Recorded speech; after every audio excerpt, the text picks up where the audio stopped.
In this video, I'm going to be sharing 6 myths that you're probably believing about Instagram that you really need to stop believing if you want to see real growth on the platform. And they're probably not what you think. So let's go ahead and dive into what those myths are. Myth number 1 is that you have to post every single day on Instagram in order to see growth on the platform, whether it's followers or new customers or higher engagement. And that just can simply not be further from the truth. There is absolutely nothing that says you have to post every single day on the platform in order to see growth that you're wanting to see with your Instagram account. And I know this might be a little controversial and some people might disagree with it, but in my opinion, putting that pressure on yourself to post every single day in order to see growth, I feel like there's so many other things that go into whether or not you're going to grow on Instagram besides forcing yourself to post every single day of the week for literally weeks or months at a time. And obviously this doesn't mean that you shouldn't post every day and you have the capacity to, if you're able to, if you're like, yes, let's go full speed ahead on Instagram and post every single day, or maybe you have a team that can help with that, like by all means, please go for it. There is amazing growth to be seen on Instagram if you're able to keep up with posting that frequently. But for a lot of us who are trying to grow, you might be the only one behind your Instagram platform in creating the content. And so if that's the case, and if you're in a season where posting every single day, especially a feed post, just is not in your capacity and is not something you're able to do, then I think that's totally okay. And even going off of this, I know like why I say a lot of people wouldn't agree with this. I know Instagram themselves, they've stated multiple times like they want people to be posting not only every day but multiple times a day on the platform, and I just feel like this isn't sustainable. Like most of us cannot do that, and honestly most of the brands and businesses I see on Instagram who are growing don't even post every single day, and yet they're still seeing a ton of growth on the platform. So I just don't think it's something that you absolutely have to do on Instagram. I also think it isn't really taking into consideration Instagram boundaries and having healthy boundaries around the app and taking those breaks as needed, right? So you're not always having to be on social media every single day of your life. Like there is something to be said about if you take a break from social media, you're gonna come back a lot more refreshed and just having more of a healthy balance in the way that you view social media instead of being on it every single day. In my 8 years of growing with Instagram and growing my Instagram account, and especially in the last year, my personal brand on Instagram has grown to recently hit 100,000 followers, and a lot of that growth came in the last year, which is just insane. But with that, I have been growing on Instagram for over 8 years now, like been using it for business purposes, and I don't think I've ever gone through a time period where I've literally posted every day for a certain number of days. The longest I've probably posted in a row is a week, maybe if we're counting stories, like a couple of weeks, but I very often take breaks from the app. And for me, it allows me to actually be a better creator and to create better content for Instagram and to see more growth because I'm creating better content. So I'm just trying to like pump out as much content as I can to post every single day. And if you're wondering a little bit more about this topic and what you should post on Instagram for the next 30 days, we actually have a free Instagram class. We'll put a link right below this video where you can learn what I would do if I was wanting to grow on Instagram, create highly engaged followers, grow my following, turn those followers into real sales for my brand or business. I am sharing with you in that free class exactly what I would be posting and what I would be posting over the course of the next month. So be sure to head to that link below if you want to learn more about that. The second myth that I think it's just like, it's not even just my opinion that this is completely false, but literally Instagram has said this is completely false, and it is shadow banning. This used to be a really big thing, like people would get really all up in arms about and say shadow banning is like happening on their account, like Instagram shadow banning them, like what's going on. Basically, Instagram came out and said that shadow banning is not a real thing. So at this point, I'm not gonna go too much into depth here. If you don't know what shadow banning is, it's essentially where like your content is not getting seen in hashtags or in the algorithm. Like Instagram is intentionally like punishing you in your content and you're not able to get seen. And that just simply is not true. It's not something that is happening on the app. So it is honestly just a complete myth, and that's not even an opinion because Instagram has literally said that themselves. Myth number 3 that I think a lot of people believe about Instagram that just isn't true is that Instagram doesn't want to push your content in the algorithm. Like it feels like the algorithm is just always holding your content back and that you have to like constantly fight against it to get seen and all of these different things. And that's just a lot of what we hear from even our own audience who are like trying to grow on Instagram. Instagram. And what I would say is I think it's a complete myth in the sense that Instagram wants to serve engaging content to their, like, the people on their platform. And so if your content is doing a good job of being engaging, of being great for your niche, for your target audience, it's great content, it's entertaining or inspiring or educational, Instagram's not going to hold that back, right? And so I don't think there's really such a thing as Instagram's trying to punish you in the algorithm or withhold your content in the algorithm.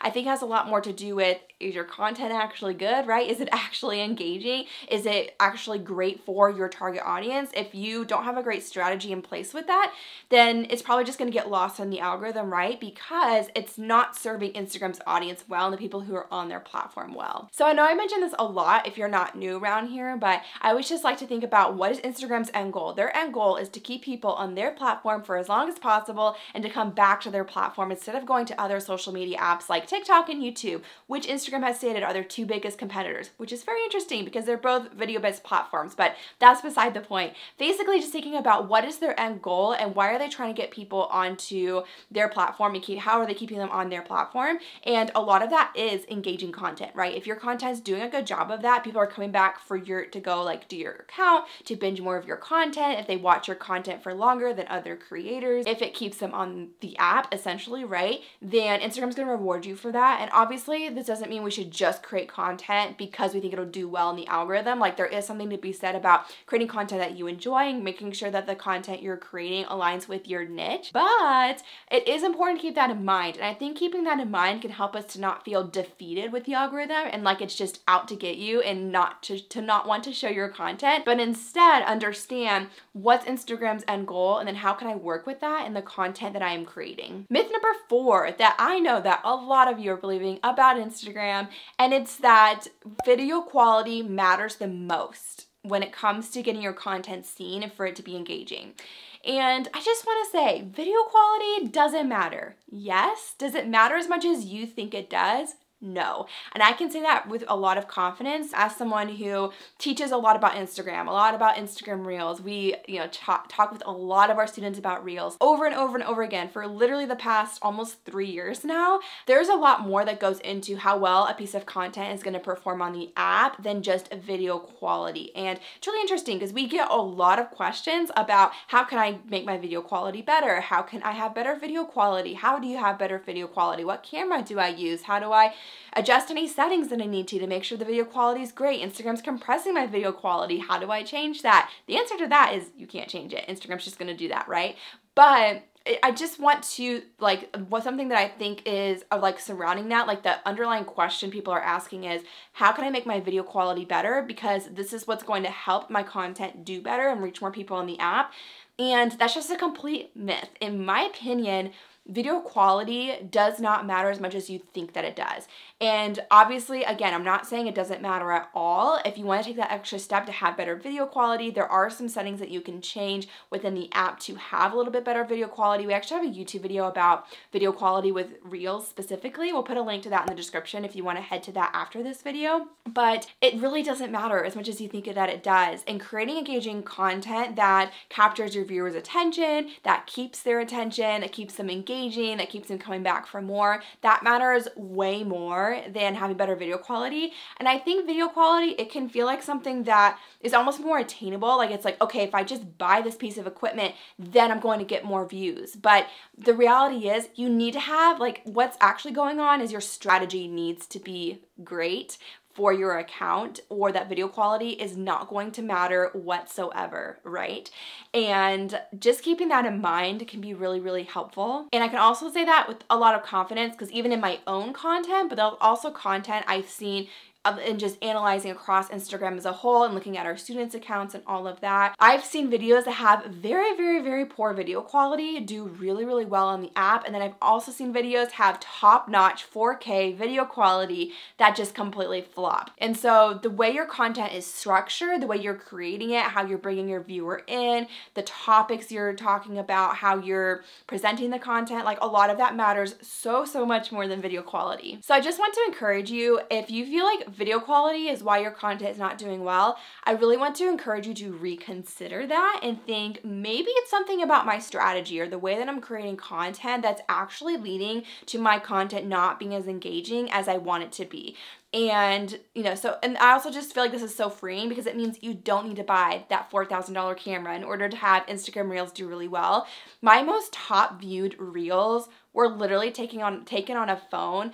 One of them in particular, it was me finding out that I was having twins, and it was literally in a super dark room, super grainy video quality, and yet it blew up to millions of views. Obviously that was really cool. It's like storytelling and telling the story, right, and showing my reaction to that. But this also like is very much the same with other content I've created as far as Instagram Reels, like doing lip syncs and not the best video quality versus doing Reels where it's like feels more produced and put together and edited together, and then they just kind of flop, right? And just like even looking at the creators that I follow and truly love on Instagram, so many of them don't have top-notch video quality and just film on their phone, right?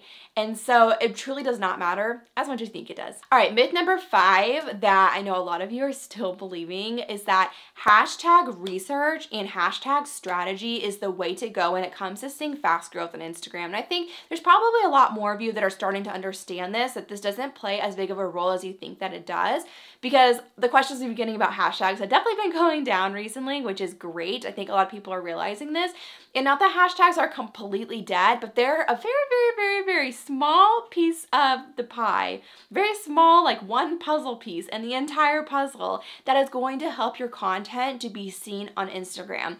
And so can you add a few hashtags that are relevant to the video you're creating that only will take you maybe 30 seconds to write and add? Sure, go for it. That's gonna help you with not only getting seen in those hashtags, especially if you're a location-based business or very niched down where your ideal client or customer or follower would be searching the hashtag to find you. Like that can be a great way to get seen. But do I think it's worth spending hours researching hashtags, trying to find hashtags, trying to understand how hashtags work? No, not at all. Again, they can be a great way to kind of just boost your post, right? And also for Instagram SEO, it can be helpful to almost categorize your post a little bit by using some hashtags. But for me, I normally don't add more than 4 to 5 to any given post. And when I do add them, it's more just what's off the top of my head, what makes sense for the post. And I'm not doing a ton of research and really overanalyzing it at all. Myth number 6 that I know a lot of you are still believing is that posting at a magical right time on Instagram matters a lot. It just does not matter. That is a complete myth. And it's not that there aren't optimal times where you can post on Instagram and maybe see a little boost in engagement because you're posting when a lot of your followers are active, right? Like that can be a great way to boost your engagement a little bit, but in the long run, in the shelf life of an Instagram post, maybe 24 to 48 hours, maybe, you're probably going to see the amount of engagement you're going to see in the long run, no matter what time of day that you post it, right? You might just see more of that engagement up front if you are posting at a good time for your audience. So I really just don't think posting times matter as much as they do. Again, going back to Instagram's end goal is to keep people on their app. And if you're doing a good job of that, they're not going to care when you posted the content. Like if it's great content, they're going to push it out to more people, right? And so just making sure you're keeping that in mind, and that while, you know, having a general posting time can be great if you want to give a little boost and do it when your followers are mostly active, or just having a time of day for your own consistency and being consistent on Instagram, having a time of day where you typically post can be really awesome, right? But at the end of the day, if that's going to hold you back from posting because you missed your posting time, now you feel like you can't post today, don't let it hold you back and just go ahead and share that post anyway. If you haven't joined that free Instagram class yet, be sure to do that, the link right below this video, if you want to know what you should post on Instagram for the next 30 days. And I think it's going to surprise you, some of the things I share in that class on exactly my thoughts on what you should be posting on Instagram. So be sure to go to that link, head below. We talk all about how to gain highly engaged followers and how to make Instagram fun and enjoy creating content on Instagram, and just creating your posting schedule, how to be consistent with it, and all those different things. So I think you're really going to enjoy it. And if you're new around here too, be sure to subscribe to our channel because I upload a new video every Tuesday at 12 p.m. Eastern Standard Time. We talk a lot about Instagram around here and just content creation, social media marketing, how to grow as a brand online, all those different things. So be sure to subscribe if you're interested in learning more about that. And I'll see you guys in the next video. Bye guys.